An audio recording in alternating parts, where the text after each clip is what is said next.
പാർലമെന്റിലെ ചോദ്യോത്തരവേള പോലും നേരെ ചൊവ്വേ ഉപയോഗിക്കാൻ കഴിയാത്ത ഒരു പ്രതിപക്ഷമാണ് ഇവിടെയുള്ളത്. പറയുന്നത് ശശി തരൂരിന്റെ വിമർശനമാണ്. അതിരൂക്ഷ വിമർശനം നേരത്തെ തന്നെ രാഹുൽ ഗാന്ധിയോട് ഉന്നയിച്ചിരുന്നു. ഒരു ഗുണവുമില്ലാത്ത ഒരു പ്രതിപക്ഷമാണ് ഇവിടെ ഉള്ളത്. വിദ്യാർത്ഥി സമരത്തെ പോലും നേരെ ചൊവ്വേ കൈകാര്യം ചെയ്യാനോ ചോർച്ചയെ പറ്റി പറയാനോ പോലും കഴിയാത്ത ഒരു നേതാവായി രാഹുൽ ഗാന്ധി എന്നൊക്കെയുള്ള ഇൻഡയറക്റ്റായ വിമർശനം ശശി തരൂർ ശക്തമായി ഉന്നയിക്കുന്നുണ്ട്. അതുപോലെ തന്നെയാണ് ഇപ്പോൾ ചോദ്യോത്തര വേള ഉപയോഗപ്പെടുത്തേണ്ടതാണ് എന്ന് ശശി തരൂർ പറയുന്നു. പക്ഷേ അങ്ങനെ ക്രിയാത്മകമായി ഉപയോഗപ്പെടുത്താൻ ഈ പ്രതിപക്ഷത്തിന് കഴിയുന്നില്ല. ചുമ്മാ ബഹളം വയ്ക്കാനല്ലാതെ ഒരു ഉപകാരമില്ലാത്ത, രാജ്യത്തിന് ഗുണപ്പെടാത്ത ഒരു പ്രതിപക്ഷമല്ലേ, അതിനൊത്ത ഒരു നേതാവുമല്ലേ? സാറിന്റെ അഭിപ്രായം എന്താണ്? അല്ലാതെ ഇപ്പോൾ ഇന്ത്യൻ പാർലമെന്റിൽ ഇപ്പോൾ നടന്നുകൊണ്ടിരിക്കുന്നതാണ്. ഇന്ത്യൻ പാർലമെന്റിൽ യഥാർത്ഥമായിട്ട് ഇന്ന് പ്രതിപക്ഷ പ്രസ്ഥാനങ്ങൾ വലിയ ശക്തിയൊക്കെ ഉണ്ട്, വലിയ ആൾക്കൂട്ടമൊക്കെ ഉണ്ട്, 10-200ഓളം പേരൊക്കെ ഉണ്ട്. ഈ ആൾക്കൂട്ടമൊക്കെ ഉണ്ടെങ്കിൽ അവിടെ വന്ന് പാർലമെന്റ്, ഞാൻ ഇത്തവണ ഈ പാർലമെന്റ് നടക്കുന്ന സമയത്ത് അവിടെയുണ്ട്. പാർലമെന്റിൽ ഇവർ ചെല്ലുന്നു, ഇവർ അവിടെ ചെന്ന് അവിടെ ചില ബഹളങ്ങളെ കാണിക്കുന്നു, അതിനുശേഷം ഇറങ്ങിപ്പോക്ക് നടത്തുന്നു. ഏത് ബില്ലും ഭരണകക്ഷിക്ക് ഏറ്റവും വേഗത്തിൽ പാസ്സാക്കി എടുക്കാൻ പാകത്തിന് എല്ലാ സമയത്തും പുറത്തേക്ക് ഇറങ്ങിപ്പോകുന്ന പ്രതിപക്ഷമാണ് നിലവിലിരിക്കുന്നത്. ഒരു ചോദ്യം ചോദിക്കുന്നില്ല. ഞാൻ ചെറിയൊരു ഉദാഹരണം പറഞ്ഞാൽ, വെള്ളിയാഴ്ച ദിവസം ചോദ്യോത്തര ദിവസമാണ്. ഈ കഴിഞ്ഞ വെള്ളിയാഴ്ച എത്ര പാർലമെന്റിൽ മലയാളികളായിരിക്കുന്ന പാർലമെന്റ് അംഗങ്ങളുണ്ട്? 20 പേരാണ് കേരളത്തിൽ നിന്നുള്ളത്. ഒരാൾ മന്ത്രിയാണ്, ബാക്കി 19 പേരുണ്ട്. ഈ 20 പേരും രാജ്യസഭയിൽ അംഗങ്ങളോടൊക്കെയുള്ള ആളുകൾ എത്ര പേരാണ് ഉച്ച കഴിഞ്ഞ് പാർലമെന്റിൽ ഉണ്ടായിരുന്നു? ഇവരൊന്ന് വ്യക്തമാക്കണം. ഉണ്ടായിരുന്നില്ല, എനിക്കറിയാം. കാരണം വെള്ളിയാഴ്ച ദിവസം ഉച്ചയ്ക്ക് 3:30 മണിയുടെ ഫ്ലൈറ്റിന് പുറപ്പെട്ടവരാണ് നമ്മുടെ പാർലമെന്റ് അംഗങ്ങളൊക്കെ. എന്ന് വെച്ചാൽ 3:30 പുറപ്പെട്ട് 6:30 വീട്ടിലെത്തി കിടന്നുറങ്ങുന്ന ആളുകളാണ് നമ്മുടെ പാർലമെന്റ് അംഗങ്ങൾ പലരും. ഇവർ ഇന്ത്യൻ പാർലമെന്റിനകത്ത് ഇവർ പങ്കെടുക്കുന്നില്ല. പാർലമെന്റിൽ ഇവർ ചോദ്യങ്ങൾ ചോദിക്കുന്നില്ല. കേരളത്തിന്റെ വിഷയങ്ങൾ ഇവർ ഉന്നയിക്കുന്നില്ല. എന്താണ് കേരളത്തിൽ നടക്കുന്നതെന്ന് ഇവർ പറയുന്നില്ല. ഇവിടെയാണ് ശശി തരൂരിന്റെ ചോദ്യം. കാരണം എല്ലാവർക്കും അറിയാവുന്നത്, ദീർഘകാലങ്ങളായിട്ട് കോൺഗ്രസിന്റെ ഭരണകാലത്തും NDA ഭരണകാലത്തും എല്ലാം വെള്ളിയാഴ്ച ദിവസം ചോദ്യോത്തരങ്ങൾ ചോദിക്കേണ്ട ദിവസമാണ്. ഈ ചോദ്യോത്തരങ്ങൾ ചോദിക്കേണ്ട ദിവസങ്ങളിൽ പാർലമെന്റ് അംഗങ്ങൾ അവിടെ ഇല്ല. ഇവർ 5 ദിവസം അവിടെ പാർലമെന്റിൽ വേണമല്ലോ. ഇവർ പാർലമെന്റിൽ ഇരിക്കുന്നുണ്ടോ? ഞാൻ ഒന്ന് പറയട്ടെ, ഞാൻ ഇത്തവണ കണ്ടല്ലോ കേരള ഹൗസിൽ ഉച്ചയ്ക്ക് ഊണ് കഴിക്കാൻ പോയ അവിടെ മുഴുവൻ പാർലമെന്റ് അംഗങ്ങളാ, ഭാര്യമാരടക്കമുള്ളവർ വന്നിരിക്കുന്നു. ഇവരെല്ലാവരും തിരിച്ച് നാട്ടിലേക്ക് പുറപ്പെടാനുള്ള ശ്രമത്തിലാണ്. എന്തൊരു പരിപാടി, എന്തൊരു പണിയെന്താ വേറെ? കേരളത്തിൽ നിന്ന് ഇവരെ തെരഞ്ഞെടുത്ത് അയച്ചിരിക്കുന്നത് ചോദ്യം ചോദിക്കാതെ കണ്ട് മടങ്ങി വരാൻ വേണ്ടിയിട്ടാണോ? അങ്ങനെയല്ലല്ലോ. ഇവര് ചോദ്യവും പാർലമെന്റിൽ ചോദിക്കുന്നില്ല. പാർലമെന്റ് തുടങ്ങുന്ന സമയത്ത് ഇറങ്ങിപ്പോക്ക് നടത്തുന്നു. ഒരു വിഷയത്തെ സംബന്ധിച്ച് ഇവർക്കറിയില്ല.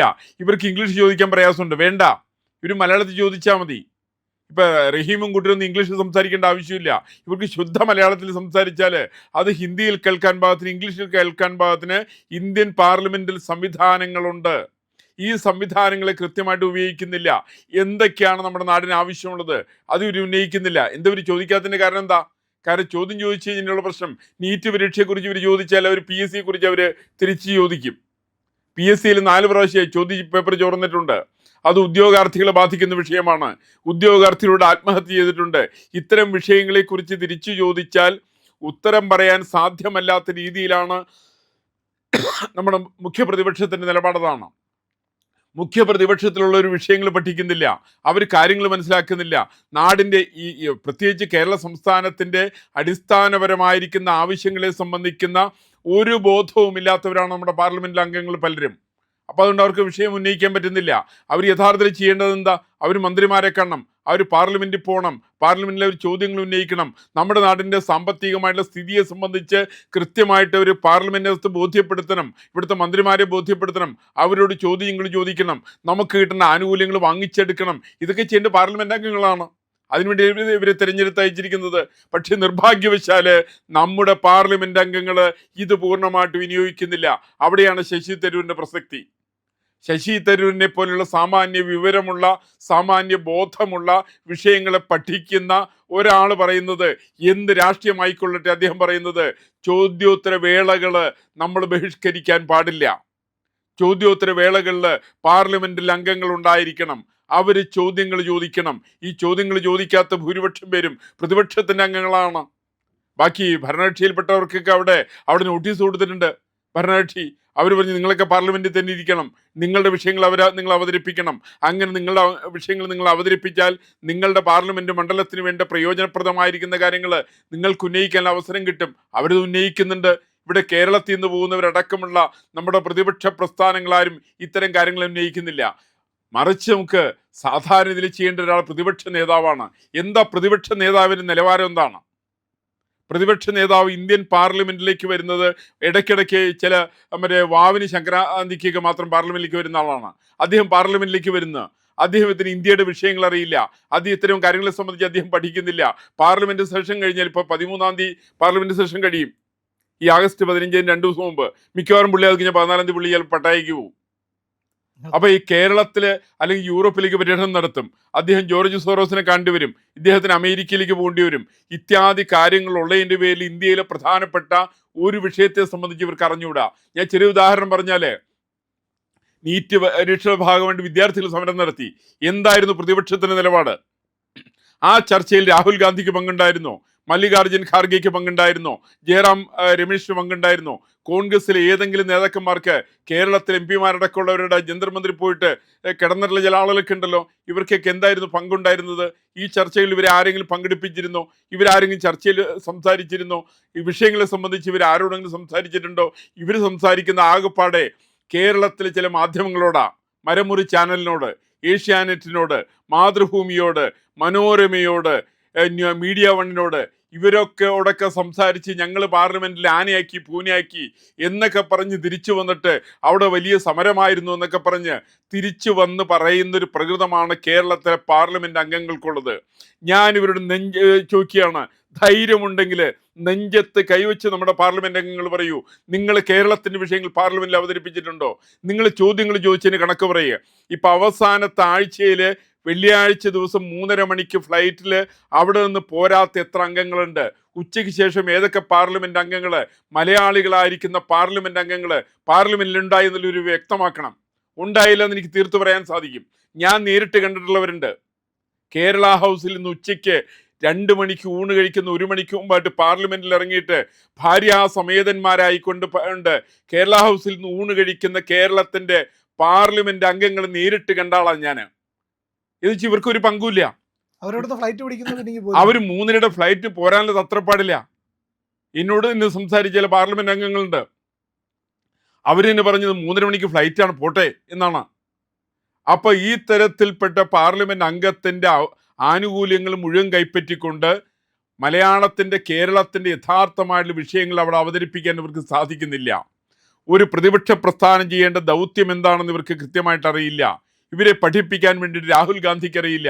ഞാൻ വേറെ തന്നെ ചോദിക്കട്ടെ, ഇപ്പൊ പ്രധാനമന്ത്രിയുടെ വീട്ടിലേക്ക് ഒരു മാർച്ച് നടത്തിയല്ലോ. ആ മാർച്ചിൽ മുമ്പിലുണ്ടായിരുന്ന ആരാണ്? പ്രിയങ്ക ഗാന്ധിയാണ്. ഈ പ്രിയങ്ക ഗാന്ധി ഇവിടെ വയനാട്ടിൽ ദുരന്തം ഉണ്ടായല്ലോ, ഈ ദുരന്ത ഭൂമിയിലേക്ക് എത്തിയോ? അവരെടുത്ത പാർലമെന്റ് അംഗമല്ലേ? ഇവർക്ക് വല്ല ഉത്തരവാദിത്വ കാര്യത്തിലുണ്ടോ? അവിടെ നിരവധി ആളുകൾ മരിച്ചില്ലേ? എത്രയോ ആളുകളുടെ കിടപ്പാടങ്ങൾ അവിടെ നഷ്ടപ്പെട്ടു. കേരളത്തിന് ദുരന്ത ഭൂമിയിൽ ആയിട്ട് മാറിയില്ലേ വയനാട്? അതേപോലെ തന്നെ കേരളത്തിൽ നിരവധി സ്ഥലങ്ങളിൽ അത്തരത്തിൽപ്പെട്ട പ്രശ്നങ്ങളുണ്ടായിരുന്നു. ഈ പ്രദേശങ്ങളിലേക്കൊന്നും ഈ പാർലമെന്റ് അംഗങ്ങൾ വരില്ല, പ്രത്യേകിച്ച് കോൺഗ്രസ്സുകാർ വരില്ല. ഇവർക്കൊക്കെ വേർപ്പിന്റെ അസുഖമുള്ളവരാ. സാധാരണ പറയാറുണ്ട്, പ്രളയം വന്നാലും ദുരന്തം വന്നാലും ദുരിതാശ്വാസ ക്യാമ്പിലേക്കാണ് കോൺഗ്രസ്സുകാരൻ പോവുക. അവിടെ ആ വെള്ള ഷർട്ടൊക്കെ ഇട്ടിട്ട് അവിടെ പോയിട്ട് ഉടയാത്ത വെള്ള ഷർട്ടും വെള്ളം കൊണ്ടിട്ടിട്ട് അതിനു മുമ്പിൽ നിൽക്കുന്ന ആളല്ല കോൺഗ്രസ്സുകാര്. ഈ രാഹുൽ ഗാന്ധിയും പ്രിയങ്ക ഗാന്ധിയും സോണിയാഗാന്ധിയൊക്കെ ഈ ഗണത്തിൽ പെടുന്ന ആളുകളാണ്. ഇവർക്ക് സാധാരണ ജനങ്ങളുടെ ഒരു വിഷയത്തെ സംബന്ധിക്കുന്ന ഒരു ബോധവും ഇവരെ സംബന്ധിച്ചില്ല. ജോർജ് സോറോസ് കൊടുക്കുന്ന ചില ചോദ്യങ്ങൾ, ആ ചോദ്യങ്ങൾക്ക് ഉത്തരം കണ്ടെത്താൻ വേണ്ടി പരിശ്രമിക്കുന്നു എന്നല്ലാതെ കണ്ട് ജനങ്ങളുടെ അടിസ്ഥാനപരമായ വിഷയങ്ങളെ സംബന്ധിച്ച് കോൺഗ്രസ്സുകാർ പഠിക്കുന്നില്ല, മനസ്സിലാക്കുന്നില്ല, ചോദ്യങ്ങൾ ചോദിക്കുന്നില്ല എന്നുള്ളൊരു വലിയൊരു വിഷയമാണ്. ഇപ്പം നിങ്ങൾ ആര് ഭരിച്ചാലും കൊള്ളാം, ആര് പ്രതിപക്ഷമായാലും കൊള്ളാം, പ്രതിപക്ഷ പ്രസ്ഥാനങ്ങൾക്ക് പ്രത്യേകിച്ച് ഇത്രയും വലിയ ഒരു അംഗബലമുള്ള പ്രതിപക്ഷ പ്രസ്ഥാനത്തെ സംബന്ധിച്ച് ഇന്ത്യൻ പാർലമെന്റിൽ അവർക്ക് വ്യക്തമായിട്ടുള്ള സ്ഥാനമുണ്ട്. അവർക്ക് ആ സ്ഥാനം ഇവർക്ക് വിനിയോഗിക്കാൻ സാധിക്കുന്നില്ല. ഇവർ ആ സ്ഥാനം വിനിയോഗിക്കുക തന്നെ വേണം. ഇവർ വിഷയങ്ങൾ പഠിക്കണം. അവിടെയാണ് ശശി തരൂരിൻ്റെ പ്രത്യേകത. ശശി തരൂർ പറഞ്ഞത് പാർലമെന്റ് അംഗങ്ങൾക്ക് ചോദ്യങ്ങൾ ചോദിക്കാനുള്ള ഒരവസരമായിരുന്നു, ആ അവസരത്തെ വിനിയോഗിച്ചോ എന്നുള്ളതാണ് അദ്ദേഹം ചോദിച്ചത്. അത് വിനിയോഗിച്ചിട്ടില്ല. വിനിയോഗിക്കാതിരിക്കാൻ കാരണം എന്താണെന്നുണ്ടെങ്കിൽ ഇവരുടെ നേതാവായിരിക്കുന്ന മന്ദബുദ്ധിയായിരിക്കുന്ന രാഹുൽ ഗാന്ധിയാണ്. അദ്ദേഹത്തിന് ഈ വിഷയവും അറിഞ്ഞുകൂടാ.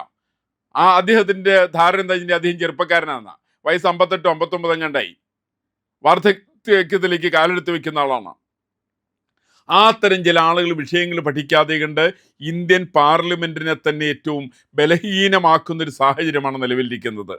അത് കേരളത്തിൻ്റെ മാത്രമല്ല മുഴുവൻ ഭാരതത്തിൻ്റെയും വികാസത്തിന് തടസ്സം നിൽക്കുന്നു എന്നുള്ളൊരു വസ്തുതയാണ്. കാരണം ഭരണകക്ഷി ഇച്ഛിക്കുന്ന പോലെ അവർക്ക് ഏത് പ്രമേയം വേണമെങ്കിലും പാസ്സാക്കാൻ വേണ്ടിയിട്ട് ഇന്ത്യൻ പാർലമെൻറ്റിൽ യാതൊരു പ്രയാസവുമില്ല. കാരണം ഇവർ ഏത് നിമിഷവും ഇവർ പ്രതിപക്ഷ പ്രസ്ഥാനങ്ങൾ എന്ന് പറഞ്ഞാൽ വാക്കൗട്ട് എന്നാണ് ഇവർ ധരിച്ചു വച്ചിരിക്കുന്നത്. പ്രതിപക്ഷത്തിൻ്റെ പണി വാക്കൗട്ടാണ്. ആ വാക്കൗട്ടല്ല, ജനഹിതം അറിഞ്ഞുകൊണ്ടുള്ള വിഷയങ്ങൾ പാർലമെൻറ്റിൽ അവതരിപ്പിക്കാൻ സാധിക്കണം എന്നുള്ളതാണ് പ്രതിപക്ഷത്തിൻ്റെ ധർമ്മം എന്നുള്ളത് ആരെങ്കിലും രാഹുൽ ഗാന്ധിയെ പറഞ്ഞ് മനസ്സിലാക്കണമെന്നാണ് എൻ്റെ അഭിപ്രായം.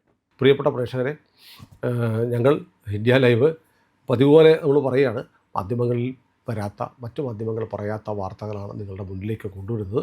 ഇത് പറയാൻ ഞങ്ങൾക്ക് പ്രേരണയും ശക്തിയും നിങ്ങളാണ്.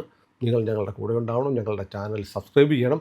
നമുക്കൊരു ചാനൽ കൂടിയുണ്ട്, C4N, C4N മലയാളം. അപ്പോൾ ആ ചാനലും കൂടി ഒന്ന് സബ്സ്ക്രൈബ് ചെയ്യണം. ഇന്ത്യ ലൈവ് ഉറപ്പായിട്ടും ചെയ്യണം. C4N കൂടെ, C4N, C എന്ന് പറഞ്ഞാൽ ക്രെഡിബിൾ, ഫോർ എൻ നേഷൻ, രാജ്യം. നമ്മുടെ രാജ്യത്തിന് വേണ്ടിയാണ്.